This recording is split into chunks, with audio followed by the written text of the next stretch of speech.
భాగముగా యెషయా గ్రంథము 23వ అధ్యాయాన్ని మనం చూసుకున్నట్లయితే, ప్రియమైన వారలారా, తూరును గూర్చిన దేవోక్తి, తార్షీషు వాడలారా అంగలార్చుడి అని రాయబడతా వచ్చింది.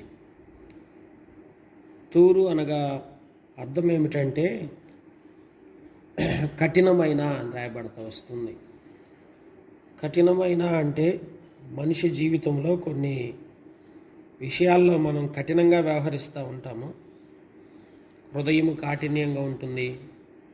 కొన్ని నిర్ణయాలు, కఠినమైన నిర్ణయాలు తీసుకుంటాం. కొన్ని విషయాల్లో మనం ఎంతో కాఠిన్యత కలిగినటువంటి వ్యక్తులుగా నడుచుకుంటూ ఉంటాం. అయితే దేవుని వాక్యం ఏం చెప్తుందంటే, ప్రియమైన వారలారా, ఇట్టి కాఠిన్యత కలిగినటువంటి జీవితమును సాదృశ్యంగా ఉన్న తూరును గురించి చెప్పబడతా వస్తుంది. తార్షీషు వారలారా అంగలార్చుడి, తూరు పాడైపోయిను, ఇల్లైనను లేదు, ప్రవేశ మార్గమైన లేదు, కిత్తీలు దేశము నుండి ఆ సంగతి వారికి వెల్లడి చేయబడును. వారికి ఒక ఇల్లు లేదు, వారికి ఒక ప్రవేశ మార్గము లేదు అని కిత్తీలు దేశము నుండి ఆ సంగతి వెల్లడిపరచబడతా వచ్చింది. కొన్నిసార్లు దేవుడు అనేక సంగతులను మన జీవితాల్లో వెల్లడిపరుస్తూ వస్తాడు.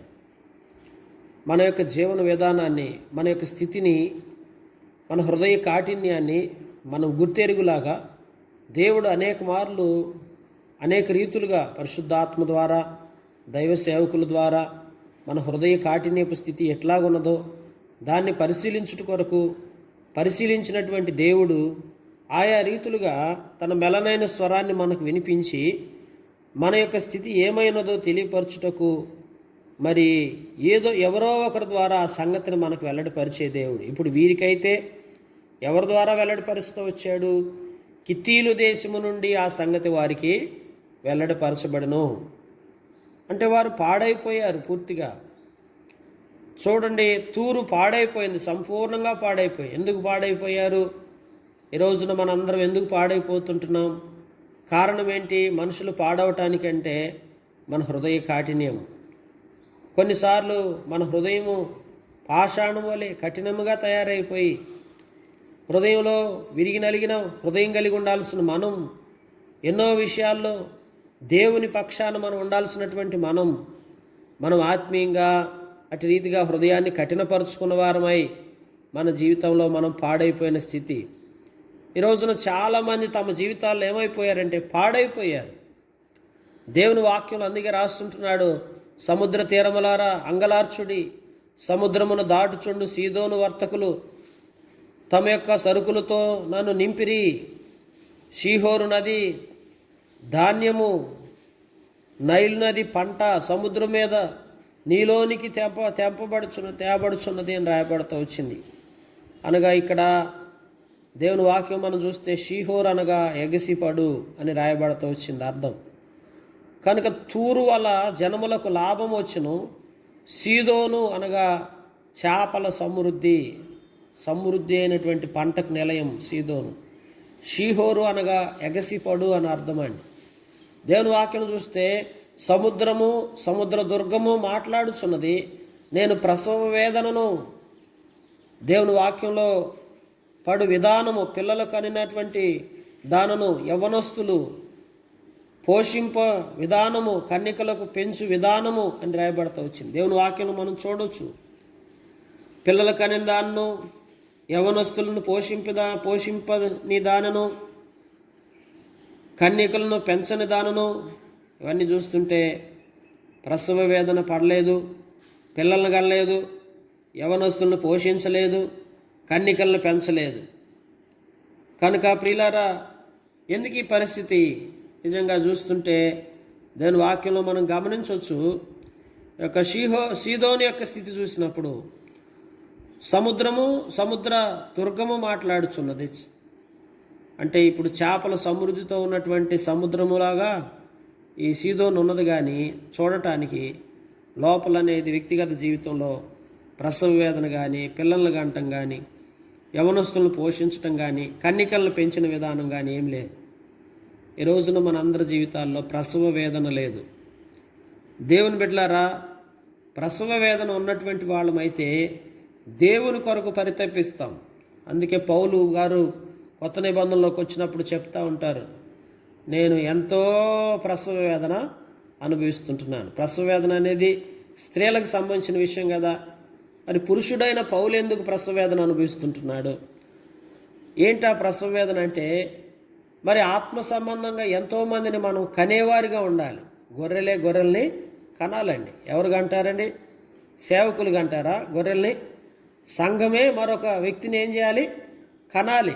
సంఘానికి వస్తున్న విశ్వాసులు ఏం చేయాలంటే ఇంకా నలుగురిని కనాలి, ముగ్గురిని కనాలి, ఇద్దరిని కనాలి, అట్లీస్ట్ ఒకరినన్నా కనాలి. సంవత్సరానికి ఏం చేయాలి? ఒక్కొక్కళ్ళు కనాలి. ఎందుకు కనాలంటే ప్రసవ వేదన అటు ఎప్పుడైతే ఈ యొక్క కనే అనుభవం ఉంటుందో అప్పుడు ప్రసవ వేదన వారిలోకి వచ్చేస్తుంది. అంటే నొప్పులు ఎవరు అనిపిస్తారు? పిల్లలు కనేవాళ్లే కదా. పిల్లలు కనే అనుభవం లేనప్పుడు నొప్పులు ఎక్కడి నుంచి వస్తాయి? ఇంక వేదన ఎక్కడ ఉంటుంది? కనుక ఆత్మ సంబంధంగా ఒక్కొక్క విశ్వాసి ఒక్కొక్క గొర్రెను ఏం చేయాలి? గొర్రెలే మరొక గొర్రెలు కనాలని రాస్తుంది, బైబిల్ రాయబడతా వచ్చింది. కనుక ఇటు రీతిగా మనం ప్రసవ వేదన ఆ యొక్క మన హృదయాల్లో ఉండాలండి. అప్పుడే మనం ఆత్మీయంగా దైవికంగా దేవుల్లో ఎదుగుతూ వస్తాం. అందుకే తార్షీషుకు వెళ్ళుడి, సముద్ర తీర నివాసులారా అంగలార్చుడి, నీకు సంతోషము కలగజేసి పట్టణం ఇదేనా? ప్రాచీన కాలము నుండి పట్టణం ఇదేనా? పరదేశ నివాసము చేయుటకు దూర ప్రయాణం చేసిన పట్టణం ఇదేనా? తార్షీసు దేనికి సాదృశ్యం? నిజంగా మనం చూస్తే యోనా గారు ఎక్కడికి వెళ్ళమని చెప్పాడు దేవుడు? నినివేకి వెళ్ళమంటే తార్షీస్కి పారిపోతున్నాడు. ఏముందబ్బా తార్షీస్లో ఏముంది? పాపానికి నిలయమైన ప్రదేశం, విలాసవంతమైనటువంటి శరీర కార్యాలకు, పాపమునకు సూచనగా ఉన్న తార్షీషుకు పోయాడు యోనా. దేవుడు అన్నాడు, నువ్వు తార్షీష్కి ఎందుకు పారిపోతుంటున్నావు? నువ్వు నినివేకి కదా వెళ్ళాల్సింది. కనుక మన జీవితంలో ఏదైతే మరి హృదయాన్ని కఠినపరుచుకొని పాడైపోయామో ఆ పాడైపోయిన స్థితిలోంచి మనం బయటకు వచ్చి దేవుని ఎడల విశ్వాసము కలిగి ఉండి దేవుని సన్నిధిలో నన్ను దేవుడు ఎందుకు ఏర్పరచుకున్నాడో గుర్తెరిగి మనము ఇంకా అనేక మందిని దేవుని సన్నిధికి నడిపించడానికి మాదిరికరమైన జీవితం కలిగి ప్రసవ వేదనతో దేవుని పని కొరకు నువ్వు ప్రయాసపడాల్సినటువంటి నీవు ఎక్కడికి పారిపోతున్నావండి? తార్షీష్కి వెళ్తూ ఉంటున్నాం. తార్షీసు లోకానికి సాదృశ్యమైంది. లోకములో ఎంత పరితపించి లోకం కోసం ఎంతో పరుగులు తీస్తూ ఉంటున్నాం. అందుకే దేవుని వాక్యంలో సంతోషము కలగజేయి పట్టణం ఇదేనా? ప్రాచీన కాలము నుండిన పట్టణం ఇదేనా? పరదేశ నివాసము చేయుటకు దూర ప్రయాణం చేసిన ఇదేనా? చూడండి, దూర ప్రయాణాలు చేసి ఆ పట్టణం ఇదేనా మన జీవితాల్లో సంతోషాన్ని ఇవ్వటానికి ఏర్పరిచినది? వర్తకులు, రాజ సమానులు, దాని వ్యాపారులు, భూలోకంలో ఘనులు కిరీటమునిచ్చుటకు చుండు తూరుకు ఇలాగ చేయనెవడు ఉద్దేశించను. కనుక తూరు యొక్క పరిస్థితి ఎలా అయిపోయింది? సర్వ సౌందర్య గర్వాతిశయమును అపవిత్రపరచుటకును భూమి మీదనున్న సర్వగనులను అవమానపరచుటకును సైన్యములకు అధిపతి యెహోవా ఇలాగ ఉద్దేశించను. కనుక మన సర్వ సౌందర్య గర్వాతిశయమును అపవిత్రపరచుటకు భూమి మీద ఉన్నటువంటి సర్వగనులను అవమానపరచుటకును సైన్యములకు అధిపతి యెహోవా వస్తుంటున్నాడు. మన సౌందర్యం, మన గర్వము, మన అతిశయం ఇవన్నీ మనల్ని అపవిత్రతకు లోన్ చేస్తూ వచ్చినాయి. ఈ రోజున మనం గర్విస్తుంటున్నాం, మన సౌందర్యాన్ని బట్టి అతిశయిస్తుంటున్నాం. ఇది మన అపవిత్రత. భూమి మీద ఉన్నటువంటి సర్వఘనులుగా ఎంచబడుతుంటున్నాం. అవమానం. ప్రియులారా, దేవుని వాక్యం మనం చూస్తుంటే మనం అవమానానికి గురవుతూ వస్తాం. ఎందుకంటే లోకం వైపు మనం వెళ్ళినప్పుడు మనం అవమానానికి గురవుతాం. యోనా జీవితంలో ఎప్పుడైతే దేవుని మాటకు అవిధేయత చూపించి కఠినంగా వ్యవహరించి, ఎప్పుడైతే తన హృదయ కాఠిన్యతను బట్టి దేవుడు చెప్పిన విషయాల్ని నిర్లక్ష్యం చేస్తూ ఆ యొక్క నినివేకి వెళ్లకుండా తార్షీసుకు పారిపోయాడో, తన సౌందర్యమును బట్టి అతిశయిస్తూ వచ్చాడో, గర్వాతిశయముతో లోనవుతూ వచ్చి దేవుడు ఏం చేశాడు? తీసుకెళ్ళి ఆ సముద్రపు గర్భములో ఆ చేప కడుపులో పడేస్తూ వచ్చాడు కదా. కనుక ఎప్పుడైతే ఆ చేప కడుపులో పడతా వచ్చాడో దాని జీవితంలో ప్రియులారా అప్పుడు కన్నీరు గార్చి దేవుని వైపు తిరుగుతూ వచ్చాడు. దేవా నన్ను క్షమించమని అడుగుతూ వచ్చాడు. ఈరోజు మనం ఎట్లుంటున్నాం? ప్రియమైన సహోదరి సహోదరులారా, ఈ ఉదయకాల సంబంధు మనము కూడా మన హృదయ కాఠిని బట్టి, గర్వాతిశయాన్ని బట్టి, ఆ యొక్క సర్వ సౌందర్యమును చూసుకొని ఎక్కడైనా మనం అట్లుంటున్నామా? తార్షీష్ కుమారి, నీ దేశమునిక నడికట్టు లేకపోయిను, నైలు నది ప్రవహించినట్టు దాని మీద ప్రవహించుము. చేయి శాసను, రాజ్యములు కంపింపజేసును, కానాను కోటలు నశింపజేయుటకు యెహోవా దాని గురించి ఆజ్ఞాపించను. దేవుడు మనల్ని నశింపజేయటానికి ఆజ్ఞాపించాడని లేఖనాల్లో మనం చూస్తుంటున్నాం. కనుక ప్రియులారా, మనం నశింపజేయటానికి దేవుడు ఏమాత్రం ఆజ్ఞాపించకూడదండి. మనం నశించిపోవటం దేవుని చిత్తము కాదు. సొదొమ గొమొర్ర పట్టణం ఎందుకు నశించిపోయింది? దేవుడు ఆజ్ఞాపించాడు ఆ పట్టణమును నాశనము చేయమని. కనుక దేవుని చేతిలో, జీవము గల దేవుని చేతిలో పట్టడం బహు భయంకరం. మన హృదయ కాఠిన్యమును బట్టి దేవుని చిత్తానికి మనం లోబడకుండా ఎక్కడ మనం ఎలా జీవిస్తుంటున్నామో ఉదయకాల సంబంధం మనం పరిశీలించుకోగలిగితే దేవుడు మన జీవితాల్లో ఆశీర్వదించే దేవుడు అండి. అందుకే సీదోను కన్యక చెరపబడిందానా, నీకు ఇక సంతోషం ఉండదు, నీవు లేచి కిత్తీముకు దాటిపోము, అక్కడైనను నీకు నెమ్మది కలగదు. ఎక్కడ మనకు నెమ్మది లేదు. నెమ్మది ఎక్కడండి? దేవుని సన్నిధిలోనే మనకి నెమ్మది. దేవుని చిత్తమును జరిగించినప్పుడే మనకు నెమ్మది. దేవుని ఆలోచనలు మనం గుర్తెరిగినప్పుడే మనకు నెమ్మది. దేవుని యొక్క ఉద్దేశాలు మనం సంపూర్ణంగా నెరవేర్చినప్పుడే మనం నెమ్మదిని అనుభవిస్తూ వస్తాం. అందుకనే అశూరీలు దాన్ని అడవి మృగముల నివాసమునకు చేసి ఉన్నారు. వారి కోటలు కట్టించి దాన్ని నగరాలను పడగొట్టి ఉన్నారు. తార్షీసు వాడలారా అంగలార్చుడి, మీ దుర్గము పాడైపోయిన. చూసారు, ఇప్పుడు తార్షీసు గురించి ఎక్కువగా చెప్పబడతా వచ్చింది. కనుక తార్షీసు పట్టణం చూస్తే అంగలార్చాలి. ఇక్కడ మొట్టమొదటిగా తూరును గురించి చెప్పినటువంటి దేవుడు ఇప్పుడు తార్షీసు పాడైపోయిందని చెప్తున్నాడు. తూరు పాడైపోయింది, తార్షీసు కూడా పాడైపోయింది. ఎందుకు పాడైపోయినాయి ఈ పట్టణాలన్నీ? కారణం ఏంటంటే వారి స్థితి సరిగ్గా లేదు ప్రియులారా. అందుకే ఒకరోజు ఏలుబడిలో జరిగినట్లు తూరు ఆ దినమున 70 సంవత్సరములు మరుగుబడిన 70 సంవత్సరాలు ఈ పట్టణాన్ని విడిచిపెట్టేశాడు. ఎందుకని? 70 సంవత్సరాలు అయిన తర్వాత వేశ్యల కీర్తనలో ఉన్నట్లు జరుగును. ఏమనగా, మరుగుబడిన వేశ్య సితార తీసుకొని పట్టణంలో తిరుగులాడుము. ఏమంటున్నాడు ఈ పట్టణం గురించి? మరుగుబడిన వేశ్య అంటే ఇక్కడ ఏం జరుగుతుంది? వ్యభిచారం చేస్తుంటున్నారు. వేశ్య వృత్తిలోకి వెళ్ళిపోయారు ఈ పట్టణం అంతా. ప్రియులారా, స్త్రీ సాంగత్యాలతో బ్రతుకుతుంటున్నారు. అందుకే దేవుడండి 70 సంవత్సరాలు ఏం చేశాడు? విడిచిపెట్టేశాడు ఈ పట్టణాన్ని. తూరు పట్టణాన్ని దేవుడు మర్చిపోయాడు. దేవుని వాక్యం రాయబడతా వచ్చింది. మరువబడును. ఎన్ని సంవత్సరాలు మరువబడిందంటే 70 సంవత్సరాలు మరువబడింది.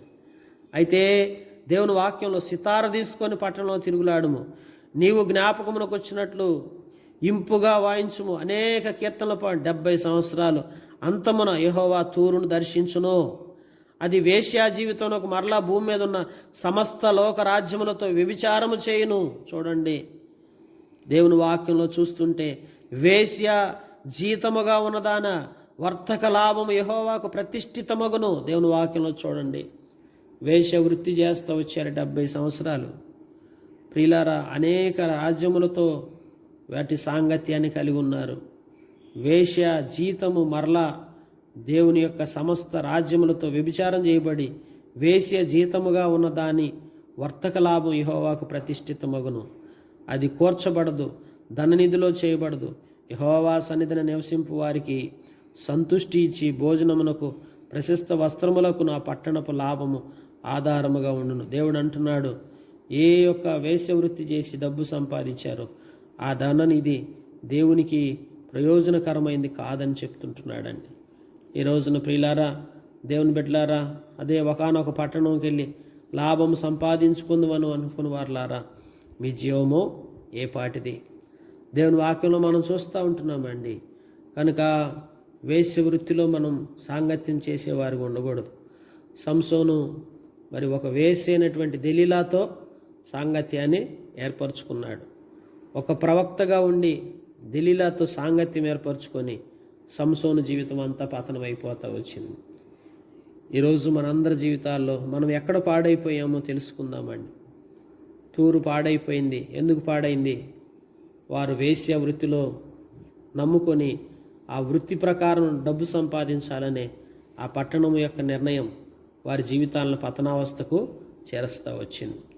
అలాగనే మరి దేవుని వాక్యం తార్షీషు ఎందుకు పాడైపోయింది? తార్షీషు ఏమవుతూ వచ్చింది? అతిశయముతో సౌందర్యమును చూసుకొని గర్వించి ఏమైపోయింది? తార్షీషు పాడైపోయింది. నువ్వేం విషయాల్లో పాడయ్యావు? ఏదైనా పాడైపోయిన స్థితి ఉంటే ఉదయకాల సంబంధం సరి చేసుకుందాం. ప్రభు పాదాలు చెంతకొద్దాం. ప్రభు నన్ను క్షమించయ్యా, నేను చాలా విషయాల్లో పాడైపోతుంటున్నాను నాయన, నా హృదయ కాఠిన్యతను బట్టి నేను జీవిస్తుంటున్నానని ప్రభు పాదాలు చెంతకొద్దామండి. ఇక్కడ మరి లేఖనాల్లో మనం చూస్తూ వచ్చాము, కఠినమైన తూరును గురించి. నీ హృదయం కఠినంగా ఉందా? మెత్తన చేసుకొని విరిగి నలిగిన మనస్సు కలిగి ఎక్కడ పాడైపోతుంటున్నావో సరిదిద్దుకొని ప్రభు పక్షాన్ని ఉండగలిగితే దేవుడు మరలా నిన్ను ఆశీర్వాదకరంగా చేస్తూ వస్తాడు. యెహోవా సన్నిధిని నివసించు వారికి సంతుష్టి ఇచ్చే దేవుడు లేఖనాలు చూస్తుంటున్నాం. అలాగే భోజనమునకు ప్రశస్త వస్త్రములను ఇచ్చేటువంటి దేవుడండి. సంతుష్టి సహితమైన భక్తి గొప్ప లాభసాధకం. నీకేం కావాలి? నీ జీవితంలో సంతుష్టి కావాలి, సంతృప్తి కావాలి. అట్టి తృప్తి, అట్టి సంతోషం దేవునిలోనే ఉంది. కనుక దేవుని వైపు మరలు, దేవుని సన్నిధికి రా. ఎక్కడ పాడైపోయో దాన్ని విడిచిపెట్టేసి దేవుని పాదాలు పట్టుకొని దేవుని దగ్గర నాకు మంచి సంతుష్టి సహితమైన భక్తి చేయటం నాకు నేర్పించని దేవుణ్ణి అడిగితే నీకు ప్రశస్తమైన వస్త్రాలు ఇస్తాడు. ఎవరికి ఇచ్చాడు దేవుడు ప్రశస్తమైన వస్త్రాలు? తప్పిపోయిన కుమారుడు తండ్రి ఇంటిని విడిచిపెట్టిపోయి వేశ్యలతో సాంగత్యం చేశాడు, డబ్బంతా పోగొట్టుకున్నాడు, పందుల మేపే పొట్టు తిన్నాడు, చివరికి ఏమైపోయాడు? బ్రతుకును పాడు చేసుకున్నాడు. పాడైన తర్వాత మళ్ళీ తండ్రి అంట ఎంత సంతోషం ఉందో గ్రహించాడు. నా తండ్రి అంట అనేకమైనటువంటి వ్యక్తులకు పోషణ ఉంది, సంతృప్తి ఉంది, అక్కడ సంతోషం ఉంది అని గ్రహించి మళ్ళా తండ్రి ఇంటికి తిరిగి వచ్చాడు. తండ్రి ఏం చేశాడు? ప్రశస్తమైన వస్త్రాలు తొడిగించాడు. నీకు కూడా ప్రశస్తమైన వస్త్రాలు తొడిగిస్తాడు, నిన్ను ఆనందింపజేస్తాడు, నిన్ను సంతోషంతో నింపుతాడు. అయితే నువ్వు ఎక్కడ పాడైపోయావో ఆ పాడైపోయిన స్థితి నుంచి నువ్వు బయటకు వచ్చి దేవుని పాదాల దగ్గర ఎప్పుడైతే కనిపెడతావో దేవుడు నీకు సంతృప్తిని, సంతోషాన్ని ఇచ్చి నిన్ను అన్ని విధాలుగా ఆశీర్వదిస్తాడు. దేవుడి మాటలు దీవించి మన గ్రహింపులో తీసుకొచ్చి మనకు సహాయం చేసి మనల్ని బలపరచునుగాక. ఆమెన్.